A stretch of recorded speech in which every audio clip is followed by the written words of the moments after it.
الصلاة والسلام على سيد الرسل وخاتم الأنبياء والمرسلين وعلى آله وأصحابه أجمعين برحمتك يا أرحم الراحمين. ہماری محفل ایصال ثواب کا یہ سلسلہ آج بھی شروع ہوا چاہتا ہے. تمام حضرات و خواتین سے گزارش ہے کہ وہ محفل کی صورت بنا دیں، ادھر آ جاؤ، کیونکہ ابھی کچھ ہی لمحوں میں تلاوت کلام پاک سے آج کی اس پروقار تقریب سعید کا باقاعدہ آغاز ہو جائے گا. اس کے بعد نعت رسول مقبول صلی اللہ علیہ وسلم اور پھر انشاءاللہ درس حدیث شریف بھی اپنے معمول کے مطابق ہوگا. آج کی اس محفل کا باقاعدہ آغاز قاری محمد احتشام تلاوت کلام پاک سے کریں.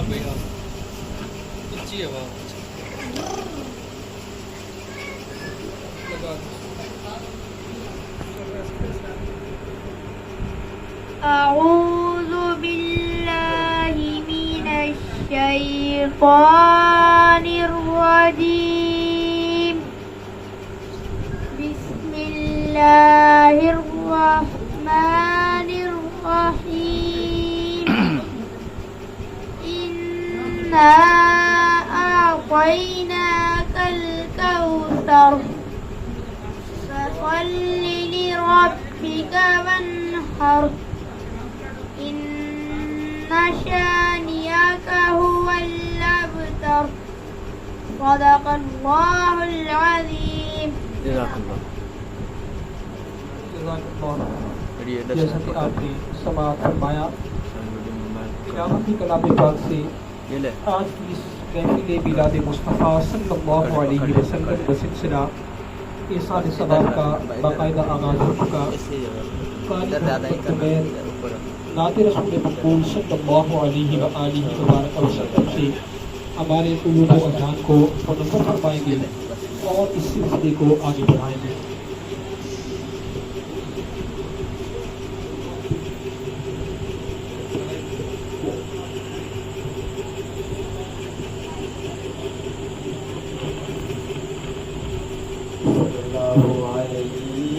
یا رسول اللہ وسلم علیک یا حبیب اللہ. مجھ میں ان کی ثنا کا سلیقہ کہاں، وہ شہید و جہاں، وہ کہاں میں کہاں. مجھ میں ان کی ثنا کا سلیقہ کہاں، وہ شہید و جہاں، وہ کہاں میں کہاں. ان کا مدح سرا حال کے اینواں، وہ رسول زمان، وہ کہاں میں کہاں. مجھے ان کی ثنا کا سلیقہ کہاں. ان کے دامن سے وابستہ میری نجات، ان کے دامن سے وابستہ میری نجات. ان پہ قربان میری حیات و ممات. میں گنہگار وہ شافع آسیاں، بے کسوں کی امان، وہ کہاں میں کہاں. مجھ میں ان کی ثنا کا سلیقہ کہاں، وہ شہید و جہاں، وہ کہاں میں کہاں. حاصرا حال کے اینما وہ رسول زمان وہ کہاں میں کہاں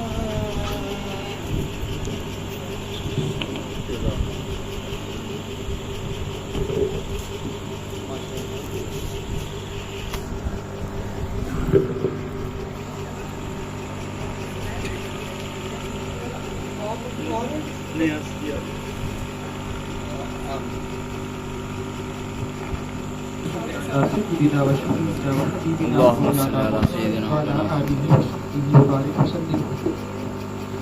نعت رسول مقبول صلی اللہ علیہ وآلہ وبارک وسلم سے اس محفل میلاد مصطفیٰ صلی اللہ علیہ وآلہ وسلم کے سلسلے کو آگے بڑھایا گیا اور جس سے ہمارے قلوب و اذہان معطر اور منور ہو گئے.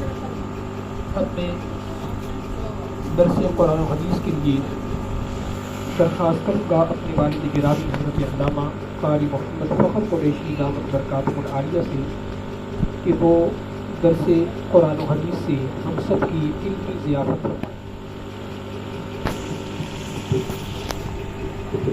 السلام علیکم ورحمۃ اللہ وبرکاتہ.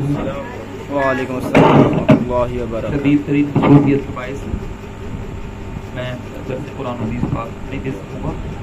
وہ میں نے گزارش کی کہ علامہ مفتی قاری محمد احمد رضا قریشی القمری البریلوی انشاءاللہ یہ دیتے رہیں گے.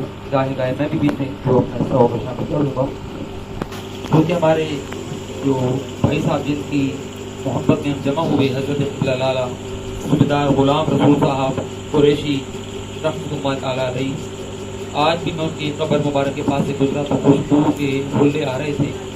میں جا تو کہیں اور رہا تھا پی سی کالونی، تو پھر میں مجبور ہوا. میں نے کہا نہیں، یہ یقیناً ان کی جو توجہ ہے مجھ پر ہے، نگاہ کرم ہے، تو میں پھر سلام پیش کرنے گیا. بڑی خوشبو اور خوشبو کا ذائقہ ابھی بھی میرے ذہن میں ہے.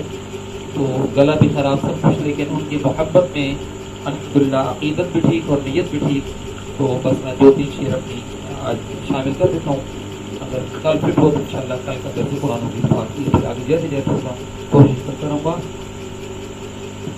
علی نبینا صلی علی محمد صلی اللہ علیہ وسلم علی شفیعنا صلی علی محمد صلی اللہ علیہ وسلم. اس کی نہ ابتدا بولو اس کی نہ انتہا ہے، اس کی نہ ابتدا ہے، اس کی نہ انتہا ہے. اللہ رسول کا ذکر سیکھنے سے بے شمار فوائد ہوتے ہیں، بلکہ سارے فائدے ہوتے ہی اسی میں ہیں. اور ویسے بھی سال نو کا آج پہلا چاند ہے، شب اول ہے محرم شریف کی. اللہ تعالیٰ حضرت امام حسن حسین پاک رضی اللہ عنہ مجمعین اور سادات کرام کو سلام پیش کرنے والا بنائے، آمین. اور ان کی توجہ سے ہم سب کے بیڑے پار فرمائے. آمین. اور ہمارے بھائی صاحب جو اپنے قبر میں جنت کے سما کے اندر موجود ہیں، انشاءاللہ جنت الفردوس میں ان کو اللہ نے مقام عطا فرمایا. آمین. تو ان تک بھی ہمارے سلام پہنچیں گے اور ان کی توجہ سے بھی ہمارے کام بنیں گے انشاءاللہ. تو بلند آواز سے پڑھیں. اس کی نہ ابتدا ہے، اس کی نہ انتہا ہے. اور جو ہمارے ادارے دارالفکر میں پڑھتے ہیں قرآن و حدیث سائنس کالج میں قبلہ والد صاحب، والدہ مائدہ، بڑے استاد صاحب، بڑی استانی صاحبہ رحمہ اللہ علیہ اجمعین کے زیر سایہ، تو ان کو تو بغیر کہے یاد کرنے چاہیے تاکہ ہر فن مولا بن جائیں.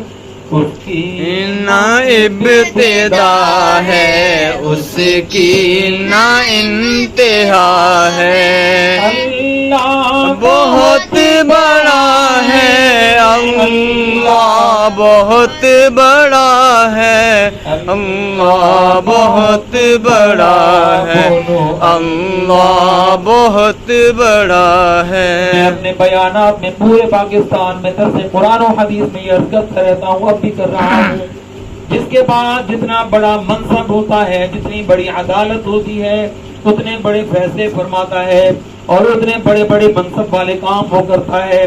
شان حضرت آدم علیہ السلام دیکھیں، جب دنیا میں جلوہ گر ہوئے، جب حج کو چلے گئے تو جہاں آپ کا ایک قدم پڑتا تھا وہاں سبزہ اگاتا تھا، باغ باغیچے بن جایا کرتے تھے، جہاں دوسرا قدم پڑتا تھا وہاں مسجد تعمیر ہو جایا کرتی تھی۔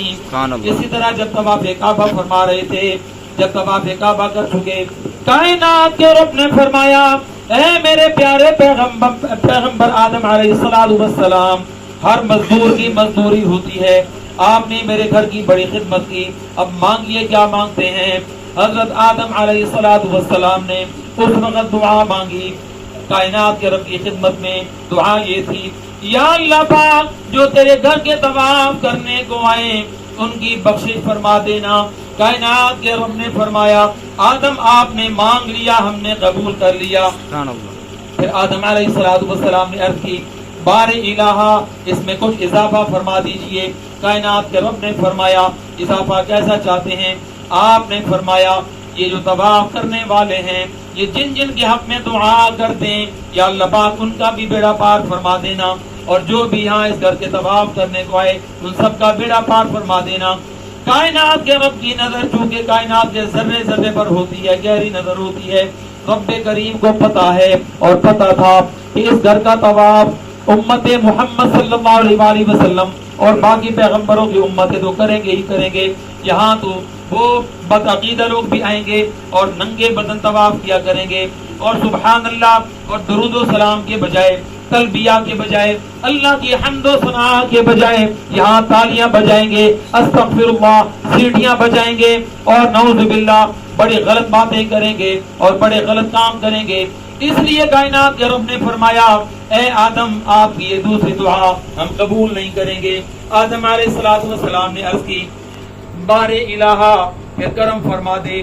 آدم علیہ السلام کو اللہ نے فرمایا آپ یوں کہیں اس گھر میں جو بھی صحیح العقیدہ حضرت محمد مصطفیٰ صلی اللہ علیہ وآلہ وسلم کی محبت اور ادب میں ادب والا بن کر جب غلامی کا حق ادا کر کے آئے گا، اس کے ساتھ چکر بعد میں پورے ہوں گے، میں رب کریم اس کی دعائیں پہلے قبول کر لوں گا۔ سبحان اللہ، بولو ذرا سبحان اللہ۔ اتنی بڑی باتیں میں کر کے طواف کعبہ کروا چکا، پھر چپ کر کے بیٹھے بلند آواز سبحان اللہ، ایسا بولیں کہ آپ کے بعد طواف کعبہ کرنے چل جائے سبحان اللہ۔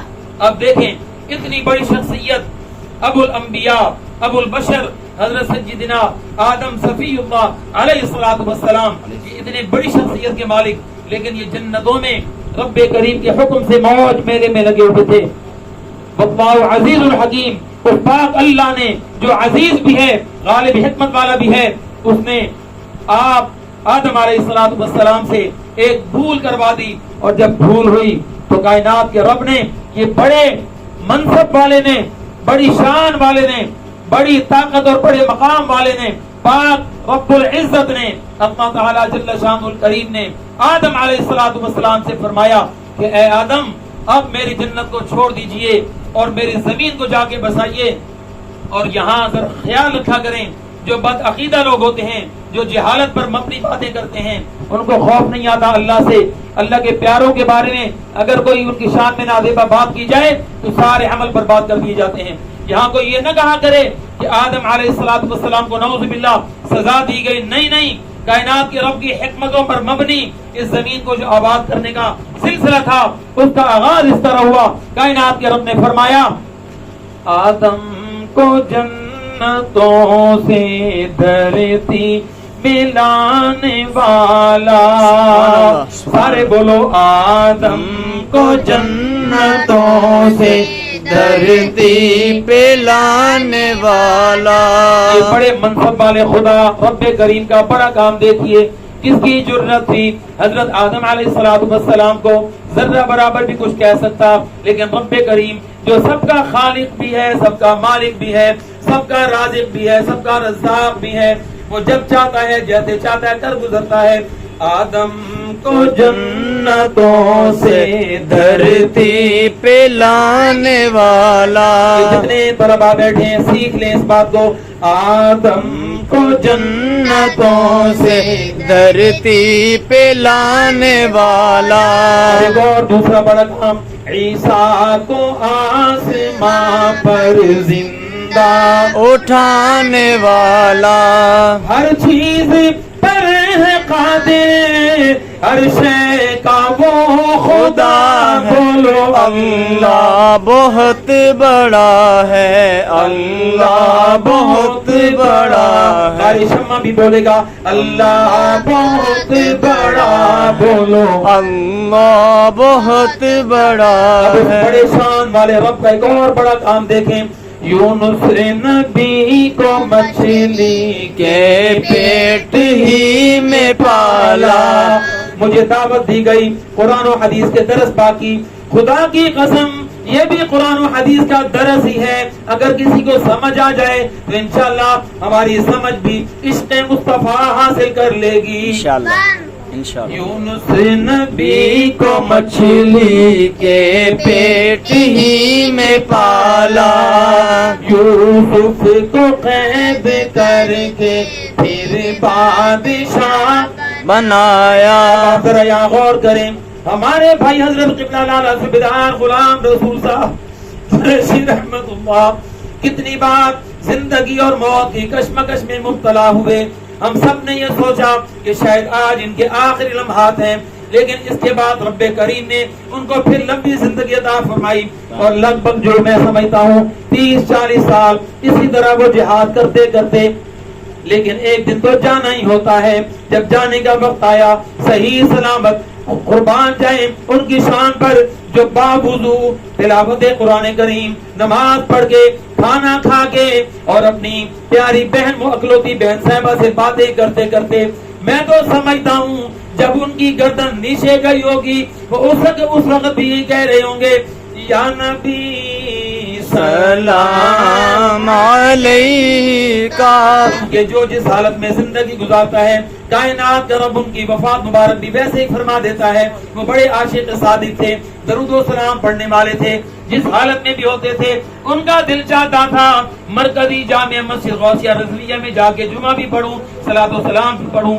بعد میں ہمارے گھر کی عزت بھی بنتے تھے، ہماری محفل کی زینت بھی ہوتے تھے. وہ پڑھتے ہوں گے یا نبی سلام علیکہ یا رسول سلام علیکہ. بھائی میرا وجدان یہ کہتا ہے وہ یہ کلمہ شریف، درود و سلام، استغفار، قرآن پاک کی تلاوت کرتے کرتے اللہ رسول کی خدمت میں جوان چلے گئے اور اللہ رب العالمین نے اور رسول کریم صلی اللہ علیہ وآلہ وسلم نے اس طرح محبت والا استقبال کیا ہے جس طرح وہ اپنے غلاموں سے کیا کرتے ہیں. بے شک بے شک انشاءاللہ. جس کو سمجھ نہیں آئی وہ بھی بول دے سبحان اللہ. سبحان اللہ. بھائی جو موقع بولنے کا ہوتا ہے وہ آپ چپ ہو جاتے ہیں. عادت بنائیں جب کسی کی شان بیان ہو جائے تو بلند آواز سے کہہ دیا کریں سبحان اللہ. اب ذرا سنیں بڑے شان والے، بڑے پیاری شان والے رسول کے پیارے رب کعبہ رب محمد صلی اللہ علیہ وسلم کی شان دیکھیں. یونس نبی کو مچھلی کے پیٹ ہی میں پالا.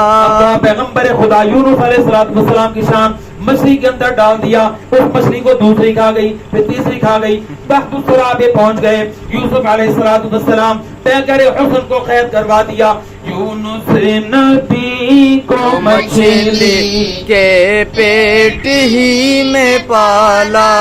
یوسف کو قید کر کے پھر بادشاہ بنایا. اب اس سے بڑا کام دیکھیں. فرعون کے محل میں، فرعون کے محل میں موسیٰ کو پالتا ہے. اللہ بہت بڑا ہے، اللہ بہت بڑا ہے. علیہ وآلہ علیہ وآلہ. درود تجھ پہ پیا مینا، تیرے چاند پر بھی سلام ہو. کتنی عظیم ہے صلو علیہ وآلہ صلو علیہ وآلہ. تو میں نے اپنے انداز میں جو کچھ میں کر سکا درس قرآن و حدیث پاک کا کچھ میں نے حصہ پیش کر دیا، اور اب باقاعدہ طور پہ ایک عالم باعمل نوجوان عالم دین حضرت علامہ مفتی محمد احمد رضا قریشی القمری، جو کہ صاحب فیضان مزار پر انوار خانقاہ یا رسول اللہ صلی اللہ علیہ وسلم، اب آپ کے سامنے جو پیش کریں گے انتہائی علمی قابلیت والا برکت والا انشاءاللہ سماعت فرماتے جائیں گے.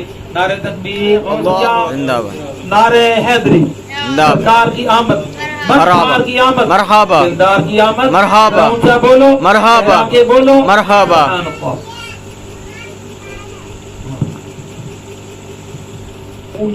یا صلی وسلم دائما ابدا علی حبیبک خیر الخلق کلہم محمد سید الکونین والثقلین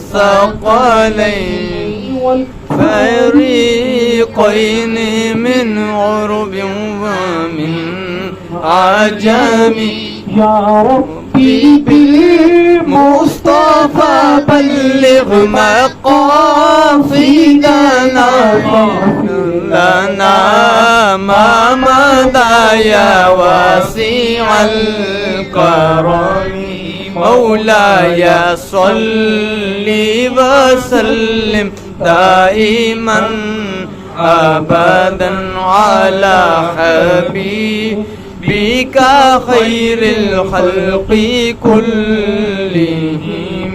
سبحان الله. نحمده ونصلي ونسلم على رسوله الكريم أما بعد فأعوذ بالله من الشيطان الرجيم بسم الله الرحمن الرحيم. اللهم صل على سيدنا اللهم صل على سيدنا ومولانا محمد وعلى آل سيدنا ومولانا محمد بارك. کل کی گفتگو میں ہم نے تقریباً صحاح حدیث کی تمام کتب میں جو حدیث پاک مذکور ہے، جس کو حدیث جبریل بھی کہا جاتا ہے، اس کے متن کو پیش کیا. آج اس کی کچھ وضاحت پیش خدمت ہے.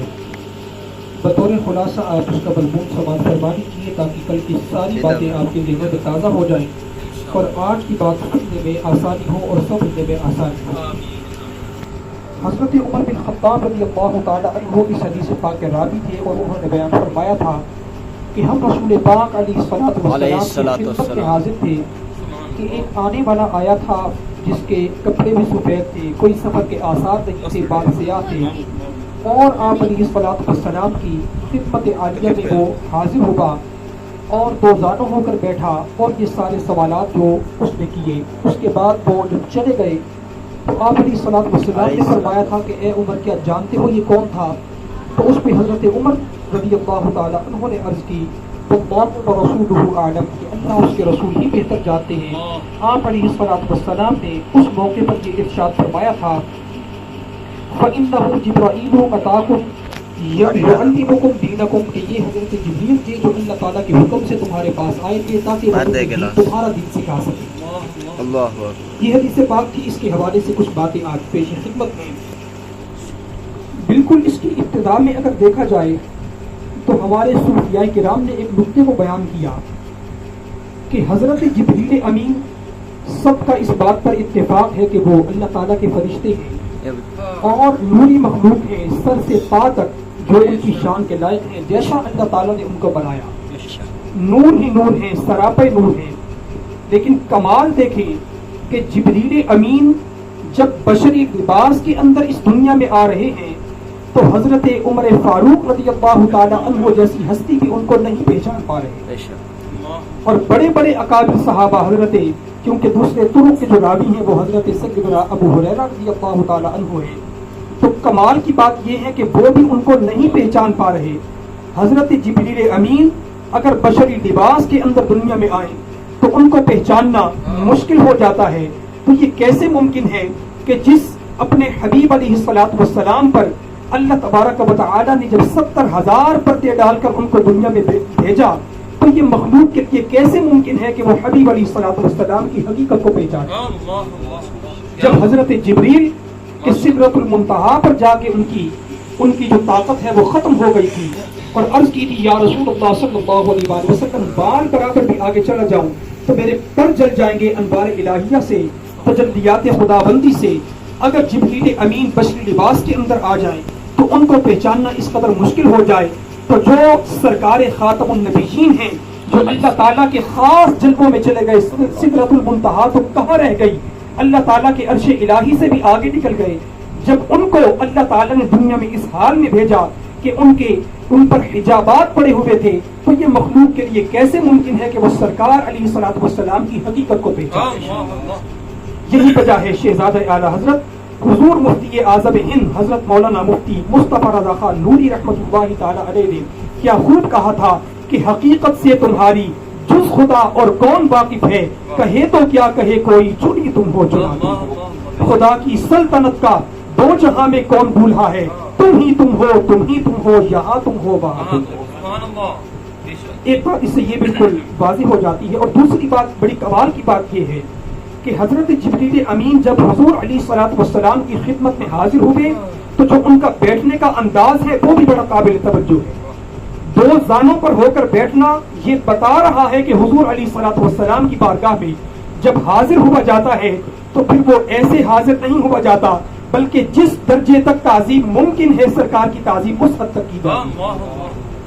تیسری بات، اور اس میں یہ بھی ایک پہلو موجود ہے کہ جب انسان اپنے کسی شیخ کے سامنے حاضر ہوتا ہے، اپنے کسی بڑے کے سامنے حاضر ہوتا ہے، یا صاحب مرتبہ صاحب مقام کے سامنے حاضر ہوتا ہے، تو اس کی تعظیم کرنا یہ اس کے شیخ کے، یہ اس کے پیر کے، یا یہ اس کے استاد کے، یا اس صاحب مرتبہ کے آداب اور حقوق میں سے۔ اس کے بعد ایک بات یہ بھی ہے کہ توجہ طلب بات یہ ہے کہ حضرت جبریل امین اس حلقے کے اندر کہیں جا کر نہیں بیٹھے، بلکہ سرکار علیہ الصلوۃ والسلام کے انتہائی قریب ہو کر بیٹھے۔ یہاں تک کہ حدیث پاک کے یہ الفاظ ہیں، حضرت عمر بن خطاب رضی اللہ تعالی عنہ فرماتے ہیں فَأَسْنَدَ رُكْبَتَيْهِ إِلَى رُكْبَتَيْهِ وَوَضَعَ كَفَّيْهِ عَلَى فَخْذَيْهِ، کہ آپ نے اپنے حضرت جبریل امین نے اپنے دونوں جو آپ کے گھٹنے تھے ان کو حضور علیہ الصلوۃ والسلام کے مبارک گھٹنوں کے ساتھ ملا دیا، اور آپ نے اپنی دونوں ہتھیلیوں کو آپ علیہ الصلوۃ والسلام کی مبارک ران کے اوپر رکھ دیا، یعنی کمال کے قریب ہو گئے۔ اس سے یہ بھی ایک بات ثابت ہوتی ہے کہ جب ہم کسی سے مستفید ہونا چاہتے ہیں یا کسی سے کچھ حاصل کرنا چاہتے ہیں تو اس سے دور نہیں جایا جاتا، بلکہ جس حد تک ہو سکے اس کے قریب آیا جاتا ہے۔ انسان پھول کے جتنا قریب آتا ہے اتنی ہی زیادہ اس سے مہک حاصل کر سکتا ہے، اسی طرح انسان صاحب مقام کے جتنا قریب آتا ہے اسی طرح اس سے فیض حاصل کر سکتا ہے۔ پھر تیسری بات بڑی قابل توجہ جس چیز کا ہمارے درمیان بہت سخت قسم کا فقدان ہے وہ کیا ہے؟ آپ دیکھیں حدیث پاک کے کیا الفاظ ہیں۔ جب حضرت جبریل امین نے حضور علیہ الصلوۃ والسلام سے عرض کی تھی اور پہلا سوال کیا تھا کہ یا رسول اللہ صلی اللہ علیہ وآلہ وبارک وسلم اخبرنی عن الاسلام، کہ مجھے خبر دیجئے اسلام کیا ہے، اور آپ علیہ الصلوۃ والسلام نے پھر پوری اسلام کی وضاحت فرمائی، ان تشہد ان لا الہ الا اللہ وان محمد رسول اللہ وتقیم الصلاۃ وتؤتی الزکاۃ وتصوم رمضان وتحج البیت ان استطعت الیہ سبیلا۔ یہ ساری تفصیلات جب بیان کر دیں تو آخر میں اس شخص نے یعنی حضرت جبریل امین نے کہا صدقتا یا رسول اللہ صلی اللہ علیہ وآلہ وسلم، آپ نے بالکل صحیح کہا ہے۔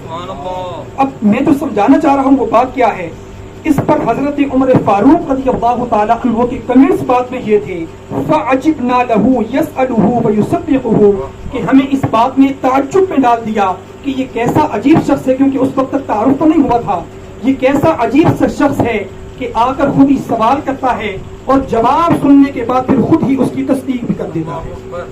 یہ ان کے کمنٹ سے کہ میری اس پر یہ رائے بنی، مجھے اس بات پر تعجب ہوا۔ اب سمجھنے کی بات یہ ہے کہ یہ موقع تعجب کا تھا، اور تعجب کے موقع پر شریعت نے سوال کرنے کو جائز قرار دیا ہے۔ کسی بات پر تعجب ہو، حیرانگی ہو تو اس بارے میں سوال کر دیا جاتا ہے، لیکن یہ حضور علیہ الصلوۃ والسلام کی مبارک تربیت کا اثر تھا کہ وہ آداب مجلس کو جانتے تھے کہ جب دو حضرات آپس میں گفتگو کر رہے ہوتے ہیں تو تیسرے شخص کو یہ اجازت نہیں ہوتی کہ وہ اس کی گفتگو کو ٹوک کر اپنی بات بیچ میں شامل کرے. یہ سرکار علیہ الصلوۃ والسلام کی تربیت کا اثر تھا اور یہ آداب مجلس میں سے تھا. ہم یہ سمجھتے ہیں کہ ہمارے درمیان اس چیز کا بہت شدید قسم کا فقدان ہے. یاد رکھیں کہ یہ شریعت کا مسئلہ ہے. جب بھی مجلس لگی ہو اور دو افراد آپس میں گفتگو کر رہے ہوں تو تیسرے کو اجازت نہیں ہے کہ وہ بغیر ان کی اجازت کے ان کی گفتگو میں شامل ہو جائے یا کسی کی گفتگو کو کاٹ دے. یہ یوں سمجھیے کہ یہ اس شخص نے جس نے گفتگو کو کاٹی ہے یا قطع کلامی کی ہے یہ اس نے اس کے حق کو پامال کر دیا ہے اور حقوق العباد کے متعلق اس سے یہ سوال ہوگا اور اس پر جواب دینا ہوگا اللہ تعالیٰ کی بارگاہ میں. اللہ تعالیٰ ہمیں اس حق کو پامال کرنے سے محفوظ فرمائے اور اس حق کا خیال رکھنے کی توفیق عطا. گفتگو کا طریقہ ہے جب بھی دو شخص بات کر رہے ہوں اگر تیسرے نے بات کرنی ہے تو پہلے اس کے لیے اجازت دینا ضروری ہے کہ میں یہ بات کرنا چاہتا ہوں. اگر اجازت مل جائے تو درمیان میں کلام کی اجازت ہے, نہیں تو جب تک وہ خاموش نہ ہو جائیں یا بات کو مکمل نہ کر لیں تب تک اپنی بات کو درمیان میں لانا یہ شریعت نے ممنوع قرار دیا ہے. اور اس موقع پر بھی دیکھ لیں اس قدر تعجب کے باوجود انہوں نے اس موقع پر حضور علیہ الصلوۃ والسلام سے بھی خطاب نہیں کیا اور اس شخص کو بھی مخاطب نہیں کیا کہ تو عجیب بندہ ہے, یہ کیسی بات کر رہے ہو. نہ ان کو مخاطب کیا نہ سرکار علیہ الصلوۃ والسلام کی بارگاہ میں عرض کی. دراصل یہ سرکار دو عالم نور مجسم صلی اللہ علیہ وسلم کے تربیت کے رنگ تھے جو حضرت عمر فاروق رضی اللہ تعالی عنہ کے سامنے ظاہر ہوئے. اس کے بعد جب یہ ساری باتیں ہو گئیں پھر اس موضوع میں بڑی ایک اہم بات یہ ہے کہ حضرت جبریل امین نے سوال کیا تھا کہ یا رسول اللہ صلی اللہ علیہ وآلہ وسلم مجھے اس بارے میں خبر دیجئے فاخبرنی عن الساعہ کہ قیامت اللہ تعالیٰ کب قائم فرمائے گا. اس کے جواب سے پہلے لفظ ساعہ پر بھی آپ غور کر لیجئے, یہ بھی بہت توجہ طلب ہے اور وضاحت طلب ہے. یہ ساعہ کیا ہے, قیامت کیا ہے؟ جب ہم حدیث مبارکہ کے اندر دیکھتے ہیں اور قرآن کی تعلیمات میں دیکھتے ہیں تو پتہ یہ چلتا ہے کہ قیامت کا جو پروسیس ہے یہ ایک لمحے کا نہیں ہوگا بلکہ اس پہ کافی وقت لگ جائے گا. پتہ نہیں کتنے ہزار سال لگ جائیں, کتنے دن لگ جائیں, کتنے ہفتے لگ جائیں, یہ اللہ تبارک و تعالیٰ ہی جانتا ہے. لیکن آثار سے یہ بات معلوم ہوتی ہے, قرائن سے یہ بات معلوم ہوتی ہے کہ ایک لمحے کا یہ پروسیس نہیں ہوگا. جبکہ حضرت جبریل امین نے اس موقع پر عرض کی تھی یا رسول اللہ صلی اللہ علیہ وآلہ وسلم اخبرنی عن الساعہ, یعنی قیامت کو لفظ ساعہ کے ساتھ موسوم کیا گیا. اور قرآن مجید فرقان حمید پہ بھی اللہ تبارک و تعالی نے کئی مقامات پر قیامت کو لفظ ساعہ کہہ کر پکارا ہے. اب جب ساعہ کو دیکھتے ہیں تو اہل لغت کے ہاں ساعہ کس کو کہتے ہیں؟ ساعہ کہتے ہیں ایک معمولی سے لمحے کو, جس کو ہمارے ہاں ایک سیکنڈ سے تعبیر کیا جاتا ہے. یعنی ایک سیکنڈ کو عربی زبان کے اندر ساعہ کہتے ہیں, ایک گھڑی ایک سیکنڈ. تو جب قیامت کا پروسیس اتنا لمبا ہے تو اللہ تبارک و تعالی نے اس قیامت کا نام ساعہ کیوں رکھا ہے؟ اور حضرت جبریل امین نے سرکار علیہ الصلوۃ والسلام کی بارگاہ میں آ کر قیامت کو ساعہ کیوں فرمایا ہے؟ متعدد جواب اس کے دیے گئے اور ایک جواب یہ دیا گیا, اسی پر اتفاق کر کے بات کو آگے بڑھاتے ہیں. یہ بتایا گیا کہ جو ساعہ یعنی ایک ساعت ایک گھڑی قیامت کو اس لیے کہا گیا کہ جب یہ آئے گی تو پہلے کوئی اعلانات نہیں ہوں گے, پہلے بتایا نہیں جائے گا, بلکہ یہ اچانک آئے گی اور وہ اچانک کا لمحہ ایک سیکنڈ کے برابر ہوگا اور ساری کی ساری دنیا تباہ و برباد اور تہس نہس ہو کر رہ جائے گی. قیامت کا جو اچانک آنا ہے, ایک لمحے کے اندر قائم ہونا ہے, اس قائم ہونے کی وجہ سے اللہ تبارک و تعالی نے اس کا نام ساعہ رکھا ہے. اس کے بعد آگے جو حضور علیہ الصلوۃ والسلام نے جواب دیا کہ مل مسئول عنہا باعلم من السائل, کہ اے پوچھنے والے جو مسئول ہے وہ سائل سے اعلم نہیں ہے. اب اس موقع پر ہمارے علماء اہل سنت میں دو قسم کی آراء پائی گئی. بعض نے یہ کہا کہ 5 قسم کے علوم ایسے ہیں جن کو علوم خمسہ کہا جاتا ہے. یہ وہ علوم ہیں کہ اللہ تبارک و تعالی نے ان کا علم اپنے علاوہ کسی اور کو عطا نہیں فرمایا. یعنی یہ علوم اللہ تبارک و تعالی کے ساتھ خاص ہیں. وہ علوم کون سے ہیں؟ ان میں سے پہلا علم یہی ہے کہ قیامت کب قائم ہوگی. اس کا علم اللہ تعالیٰ کے سوا کسی کو نہیں ہے, یہ ان حضرات کی رائے ہے. دوسرا علم کہ ماں کے پیٹ کے اندر کیا ہے یعنی وہ بسنے والا بچہ ہے یا بچی ہے، یہ بھی ایسا علم ہے کہ اللہ نے اپنے سوا اپنے ساتھ خاص کر لیا اور کسی کو عطا نہیں فرمایا۔ بارش کب ہوگی، انسان کب مرے گا، کس مقام پر مرے گا، اور اسی طرح انسان کے ساتھ اگلے لمحے کیا ہوگا، یہ 5 علم ایسے ہیں کہ بعض حضرات نے کہا کہ یہ علم اللہ تبارک و تعالیٰ کے ساتھ بالکل خاص ہے، اللہ نے یہ علم اور کسی کو عطا نہیں فرمایا۔ یہ بات کیا رہا ہے، لیکن بعض نے کہا کہ اللہ تعالیٰ کے ساتھ خاص ہونا ان کا یقینی ہے، قرآن مجید فرقان حمید کا بیان ہے۔ اسی طرح قیامت کا علم اللہ کو ہونا یہ بھی بات حق ہے، قرآن مجید فرقان حمید نے اس بات کو بیان کیا، لیکن اس کا یہ مطلب نہیں ہے کہ اللہ نے یہ علوم کسی اور کو اپنے سوا عطا ہی نہیں فرمائی، یہ مطلب اس کا نہیں ہے۔ یہ ہمارے جمہور علماء اہل سنت کی رائے ہے، بالخصوص حضرت امام صابی رحمۃ اللہ تعالی علیہ، جنہوں نے تفسیر جلالین پر حاشیہ لکھا اور ان کی کتاب کا نام تفسیر صابی ہے، انہوں نے تو جگہ جگہ گاہے بگاہے اس بات کو ذکر کیا کہ اس کا مطلب یہ ہے کہ یہ علوم اللہ تعالیٰ کے ساتھ خاص ہے، یعنی اللہ تعالیٰ کی عطا کے بغیر ان علوم کو اپنے اندازے سے حاصل نہیں کیا جا سکتا، کیونکہ علوم کی آپ جانتے ہیں منطق کے اعتبار سے 2 قسمیں ہوتی ہیں۔ بعض علوم وہ ہوتے ہیں جن کو بدیہی کہا جاتا ہے، بعض علوم وہ ہوتے ہیں جن کو نظری کہا جاتا ہے، یعنی کچھ چیزیں وہ ہوتی ہیں کہ جو لاشعور کے اندر انسان کی بٹھا دی جاتی ہیں۔ مثال کے طور پر اللہ تعالیٰ کی وجود کا علم ہے، یہ سب کو جانتا ہے۔ جب انسان غور و فکر کرتا ہے کہ یہ آسمان ہے، زمین ہے، یہ سب کچھ ہے، تو ظاہر ہے کہ اس کے بنانے والی ذات بھی کوئی ہوگی، اور وہ اللہ تبارک و تعالیٰ ہے۔ کچھ علوم وہ ہوتے ہیں کہ جن کو حاصل کرنا پڑتا ہے، جیسے علم دین ہے، قرآن کی تفسیر کا علم ہے، جب تک اس کو سمجھا نہیں جائے گا یہ علم حاصل نہیں ہوگا۔ تو یوں سمجھ لیجئے کہ یہ جو علم تھا، یہ 5 علوم ہیں، ان کو اللہ تعالیٰ نے اس طرح خاص کر دیا کہ اس کے اندر اندازے نہیں لگائے جا سکتے۔ جب تک اللہ تعالیٰ یہ علم کسی کو عطا نہیں فرمائے گا، تب تک اس بارے میں اس شخص کو علم حاصل نہیں ہو سکتا۔ اور امام صادق رحمۃ اللہ تعالیٰ علیہ نے بالکل واضح بات فرما دی کہ یہ علوم اگرچہ اللہ تعالیٰ کے ساتھ خاص ہیں، لیکن اللہ نے اپنے پیارے حبیب علیہ الصلوۃ والسلام کو قیامت کا علم بھی عطا فرما دیا۔ اب پھر علماء میں اس بات کا اختلاف ہوا کہ حضور علیہ الصلوۃ والسلام نے اس موقع پر جو فرمایا تھا کہ مل مسئول بأعلم من السائل، کیا اس موقع پر حضور علیہ الصلوۃ والسلام کو علم تھا کہ نہیں تھا؟ یہ بھی اختلافی مسئلہ ہے۔ بعض نے کہا کہ علم تھا، لیکن حکمت خداوندی تھی کہ حضور علیہ الصلوۃ والسلام نے اس کو اس موقع پر بیان نہیں فرمایا۔ اور بعض نے یہ بھی کہا کہ اس موقع پر ابھی اللہ تعالیٰ نے آپ کو یہ علم عطا ہی نہیں فرمایا تھا، بعد میں اللہ تعالیٰ نے یہ علم بھی عطا فرما دیا۔ لیکن جو پہلی رائے ہے وہی ثواب کو پہنچی ہے، وہی رائے حق پر ہے کہ حضور علیہ الصلوۃ والسلام کو اس وقت بھی اللہ تعالیٰ نے علم عطا فرما دیا تھا۔ دراصل حضور علیہ الصلوۃ والسلام یہ فرما رہے تھے کہ اے جبریل، یہ کیسی بات کرتے ہو جب اللہ نے منع فرما دیا ہے کہ قیامت کا ایگزیکٹ سن لوگوں کے سامنے بیان نہیں کرنا، تو تم مجھ سے ایسا سوال کیوں کر رہے ہو؟ لیکن آپ بات پہ دیکھیں، حضور علیہ الصلوۃ والسلام نے قیامت کی ساری معلومات دے دی، اور روایت کے اندر بڑی تفصیل سے ذکر فرما دیا کہ قیامت جس دن قائم ہوگی اس کی تاریخ 10 محرم الحرام ہوگی، جمعے کا دن ہوگا، اور جس دن دن مکمل ہو چکا ہوگا، دن جا رہا ہوگا، اس وقت اچانک سے قیامت قائم ہو جائے گی۔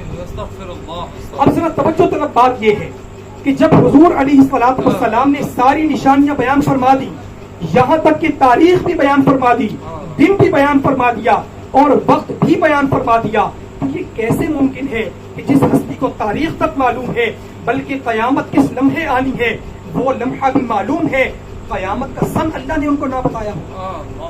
یہ کیسے ممکن ہے؟ حضور علیہ الصلوۃ والسلام کو اللہ تعالیٰ نے قیامت کا علم عطا فرما دیا تھا، بس حکمت خداوندی کا تقاضا تھا کہ اللہ تعالیٰ نے منع فرما دیا تھا، مخلوق کو یہ علم آگے نہیں جانا چاہیے۔ اور اس کی بھی حکمت کیا ہے؟ قرآن مجید فرقان حمید میں اللہ تعالیٰ نے ارشاد فرمایا ہے کہ لا تأتیکم الا بغتہ، کہ جب قیامت آئے گی تو قیامت تم پر اچانک آئے گی، پہلے بتا کر نہیں آئے گی، تنبیہ نہیں ہوگی، بالکل اچانک قیامت آئے گی۔ بلکہ میں آپ کو بتاؤں، ایک روایت کے اندر اس کا منظر بھی بیان کیا گیا، وقت نہیں ہے، جتنی بات آج ہوگی وہ مکمل کر کے پھر کل انشاءاللہ اس بات کو مکمل کریں گے۔ ایک حدیث پاک میں قیامت کے اچانک آنے کو بیان کیا گیا کہ لوگ اپنی مصروفیات کے اندر مصروف ہوں گے، یہاں تک کہ ایک شخص وہ ہوگا کہ جو ایک پاؤں میں چپل ڈال چکا ہوگا اور دوسرے پاؤں میں ڈال رہا ہوگا، ڈال رہا ہوگا. اچانک اللہ تعالیٰ کی طرف سے حکم ہوگا لا تأتیکم الا بغتہ, قیامت نے اچانک ہی آنا ہے. اور اچانک آنے کی صورت یہ ہوگی کہ ایک پاؤں میں چپل ہے, دوسرے پاؤں میں پہننے کا ارادہ کر رہا ہے. اب ذرا آپ سوچیں کہ ایک پاؤں میں چپل پہننے کے بعد دوسرے پاؤں میں پہننے میں کتنی دیر لگتی ہے؟ 1 سیکنڈ کا وقت بھی نہیں لگتا. بس اتنی دیر میں اس کے کان میں سور کی آواز آنا شروع ہوگی. وہ آواز بڑی عجیب ہوگی. وہ چپل پہننا بھول جائے گا اور اس آواز کی طرف کان لگانا شروع کر دے گا. یہ روایت کے الفاظ ہیں. اچانک وہ آواز بڑھتی جائے گی, بڑھتی جائے گی, بڑھتی جائے گی, یہاں تک کہ اس آواز کی وجہ سے سننے والوں کے کانوں کے پردے پھٹ جائیں گے. یہ ہوگی قیامت. یوم نطوی السماء, اور اللہ تعالیٰ بس اسی وقت آسمانوں کو لپیٹ لے گا. یہ جو بڑے بڑے پہاڑ نظر آ رہے ہیں, یہ پہاڑ ایسے اڑیں گے جیسے روئی کے گالے اڑتے ہیں. یہ اتنا بڑا, اتنا ہیبت ناک. یہ جو سورج نظر آتا ہے جس کی گرمی انسان کو بعض اوقات مار دیتی ہے, اس آواز کی وجہ سے یہ سورج بھی بے نور ہو جائے گا, ستارے بے نور ہو جائیں گے, سب ختم ہو جائے گا. اور یہ سب کا سب اس طرح ہوگا کہ ایک شخص چپل پہن رہا ہوگا اور دوسرے پیر میں اس کے پہننی ہوگی. جتنا وقت اس دوران لگتا ہے, اتنے سے وقت میں یہ سارے کے سارے معاملات ہو جائیں گے. اب اگر حضور علیہ الصلوۃ والسلام, یہ حکمت ہے, اگر حضور علیہ الصلوۃ والسلام سن قیامت کی بیان فرما دیتے کہ قیامت اس سن کے اندر آئے گی, تو لوگ پہلے سے خبردار ہو جاتے, لوگ ہوشیار ہو جاتے, اور لوگوں کو پتہ چل جاتا کہ قیامت اس سن میں آئے گی. تو اللہ تعالیٰ کا جو فیصلہ ہے, اللہ تعالیٰ کی جو بات ہے کہ لا تأتیکم الا بغتہ, وہ جھوٹی ہو جاتی. جبکہ حضور علیہ الصلوۃ والسلام قرآن کو جھٹلانے نہیں بلکہ قرآن مجید کو سچ ثابت کرنے والے. یہ وہ حکمت ہے کہ جس کی پیش نظر اللہ تعالیٰ نے منع فرما دیا تھا کہ اے میرے حبیب باقی سب کچھ بتا دے, لیکن قیامت کا ایگزیکٹ وقت نہیں بتانا کہ قیامت کس وقت آئے. اس کے بعد آپ دیکھیں کہ جس کو قیامت کا اگر علم نہ ہوتا تو قیامت کی نشانیوں کا کیسے علم ہوتا. لیکن حضور علیہ الصلوۃ والسلام نے قیامت کی ایک ایک نشانی بیان فرما کے یہ بات بتا دی کہ اللہ تعالیٰ نے مجھے تمام علوم عطا فرما دی. اور میں یہیں پر بات کو کلوز کرتا ہوں. قیامت کی نشانیوں کی طرف بات آج نہیں ہو سکے گی, پھر انشاءاللہ اگلی نشست میں بات ہوگی. ذرا علوم خمسہ پر ایک اور بات بھی سماعت فرما لیجیے. یہ تو قیامت کا علم ہو گیا کہ جو اللہ تعالیٰ نے اپنے ساتھ خاص فرمایا تھا, لیکن اس کی خصوصیت بھی اس حد تک تھی کہ جب اللہ تعالیٰ عطا فرمائے گا تب ہی حاصل ہوگا, اللہ کی عطا کے بغیر حاصل نہیں ہوگا. اور وہ اللہ نے عطا فرما دیا. دوسری بات یہ تھی کہ کون سا شخص کہاں مرے گا, یہ وہ علم ہے کہ جس کو اللہ تعالیٰ نے اپنے ساتھ خاص کر لیا. اگر یہ نظریہ قائم کر لیا جائے کہ یہ علم اللہ تعالیٰ کے ساتھ خاص ہے اور اللہ تعالیٰ اپنے علاوہ اور کسی کو یہ علم عطا نہیں فرماتا, نہ ہی فرمائے گا, تو پھر مجھے بتائیے وہ حدیث پاک کہاں جائے گی جو ہماری صحاح کتابوں کے اندر موجود ہے, صحیح ترین اسناد کے ساتھ موجود ہے کہ غزوہ بدر سے ایک دن پہلے حضور علیہ الصلوۃ والسلام میدان بدر کے اندر گئے تھے اور لکڑی سے نشان لگائے تھے کہ اے صحابہ سن لو, کل جب غزوہ بدر ہوگا تو یہ مقام ہوگا جہاں پر ابو جہل مرے گا, یہ مقام ہوگا جہاں پر عتبہ مرے گا, یہ مقام ہوگا جہاں پر شیبہ مرے گا. اور صحابہ کرام بیان فرماتے ہیں کہ جب ہم نے کل جنگ کے بعد ان مرے ہوئوں کو دیکھا تو ہمیں پتا چلا کہ جس مقام پر حضور علیہ الصلوۃ والسلام نے نشان لگایا تھا وہ مرنے والے اس سے بال برابر بھی آگے پیچھے. یعنی مرنے کے مقام کا علم اللہ نے فرمایا اس کا علم صرف اللہ کو ہے, لیکن اللہ تعالیٰ نے وَعَلَّمَكَ مَا لَمْ تَكُنْ تَعْلَمْ, جب یہ اللہ تعالیٰ نے خوشخبری اپنے حبیب علیہ الصلوۃ والسلام کو عطا فرما دی تو پتہ چلا اللہ تعالیٰ نے یہ سارے علوم بھی اپنے حبیب کو عطا فرمایا. اور میں یہ بھی بتاتا چلوں کہ مرنے کی جگہ کو بھی بیان فرمایا اور ساتھ یہ بھی بیان فرما دیا کہ کون سا شخص کب مرے گا. حالانکہ جنگ سے پہلے یہ معلوم نہیں ہوتا کہ جنگ کے اندر کس نے مرنا ہے, کون غازی ہوگا, کون شہید ہوگا, کون واصل الی الجنہ ہوگا, کون واصل الی النار ہوگا. لیکن حضور علیہ الصلوۃ والسلام نے 2 خبریں دے دی کہ ابو جہل مرے گا اور دوسری خبر اس مقام کے اوپر مرے گا. یعنی سب کی موت و حیات کی خبر اللہ تعالیٰ نے اپنے پیارے حبیب علیہ الصلوۃ والسلام کو عطا فرما دی, اور ساتھ ہی ساتھ کون کس مقام پر مرے گا یہ بھی اللہ تعالیٰ نے اپنے پیارے حبیب علیہ الصلوۃ والسلام کو عطا فرما دی.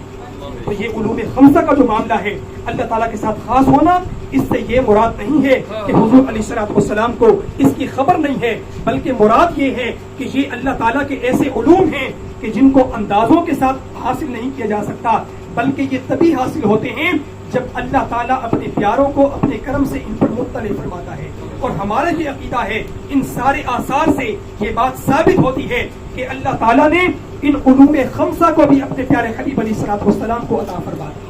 اللہ تعالیٰ ہمیں حضور علیہ الصلوۃ والسلام سے سچی پکی محبت کرنے کی توفیق عطا فرمائے اور قیامت کی تیاری کرنے کی توفیق عطا فرمائے, آخرت کی تیاری کرنے کی توفیق عطا فرمائے, اور بالخصوص رسول صاحب رحمۃ اللہ تعالیٰ علیہ اللہ تعالیٰ ان کی کامل بخشش فرمائے. آج چونکہ شب یک محرم شریف ہے, سال نو کی پہلی شب ہے, بارگاہ امام حسن حسین رضی اللہ عنہ اجمعین میں پہلے قصیدہ پیش کریں ایک شعر, پھر بارگاہ نبوت پاک میں درود و سلام کا ایک شعر. سید نے کربلا میں وعدے نبھا دیے ہیں, سید نے کربلا میں وعدے نبھا دیے ہیں, صلی اللہ علیہ وسلم کے گلشن کھلا دیے ہیں. سلام علیکہ یا رسول, سلام علیکہ یا رسول اللہ, بخت کا چمکے ستارہ, حاضری کا ہو اشارہ, حق کے تم ہو حق تمہارا, لو سلام اب تو ہمارا یا نبی سلام علیکہ. یا حبیبی یا رسول آمین آمین آمین. جو ثواب نے ہمیں عطا فرمایا اور یا اس بچے پر جو ثواب لکھا ہوا ہے اور بے شمار کلمہ کلام ہے, یا اللہ کریم کے تمام ثواب تیری بارگاہ میں پیش کرتے ہیں. آمین. یہ جملہ ثواب ہمارے آقا امام الانبیاء حبیب کبریا صلی اللہ علیہ وآلہ وسلم کی بارگاہ میں پیش کرتے ہیں. آمین. یا اللہ کریم آپ علیہ الصلوۃ والسلام کے وسیلہ جلیلہ سے آپ کے تمام چاہنے والوں کو حضرت آدم علیہ الصلوۃ والسلام سے لے کر قیامت تک تمام مسلمین مسلمات مومنین مومنات جتنے آئے چلے گئے تمام کی کو پیش کرتے ہیں. آمین. بالخصوص یا اللہ کریم یہ ثواب آج یکم محرم الحرام ہے اور حضرت عمر فاروق رضی اللہ تعالیٰ عنہ کا یوم شہادت ہے. یا اللہ کریم آپ کی خدمت میں یہ ثواب پیش کرتے ہیں. آمین. آمین. یا اللہ کریم محرم الحرام کی نسبت چونکہ تیرے پیارے حبیب علیہ الصلوۃ والسلام کی اہل بیت کرام کے ساتھ ہے, پنجتن پاک کے ساتھ ہے. یا اللہ کریم ان مبارک ہستیوں کی خدمت میں یہ ثواب پیش کرتے ہیں. آمین. آمین. یا اللہ کریم جملہ صحابہ جملہ اہل بیت کرام تمام اولیاء صالحین کی بارگاہ میں پیش کرتے ہیں. آمین. آمین. بالخصوص یہ تمام ثواب ہمارے چاچا جی صوبیدار صاحب رحمۃ اللہ تعالیٰ علیہ کی آمین. آمین. ان کے درجات میں ہر لمحہ بلندی فرما. آمین. یا اللہ کریم ان کو جنت الفردوس میں اعلیٰ مقام عطا فرما. آمین. ان کو علیین میں اعلیٰ مرتبہ عطا فرما. آمین. ان کو اپنے پیارے حبیب علیہ الصلوۃ والسلام کی زیارت رات کی شفاعت نصیب فرما. ان کی آمین. برکت سے ہمارے خاندان کے قریبی بعیدی چھوٹے بڑے ہمارے آبا و اجداد میں ہمارے ددیال میں ہمارے ننیال میں جتنے تیری بارگاہ میں پہنچ گئے یا اللہ کریم سب کو یہ ثواب عطا فرما. آمین. بالخصوص اس محفل پاک کی اور حدیث مبارکہ کی تمام تب برکتیں اور رحمتیں ہم سب کے شامل حال فرما. آمین. ہم سب کی تمام دعاؤں کو اپنی بارگاہ میں شرف قبولیت عطا فرما. آمین. سبحان ربک رب العزة عما يصفون وسلام على المرسلين والحمد لله رب العالمين بحق لا اله الا الله محمد رسول الله. جزاک اللہ. ماشاء اللہ.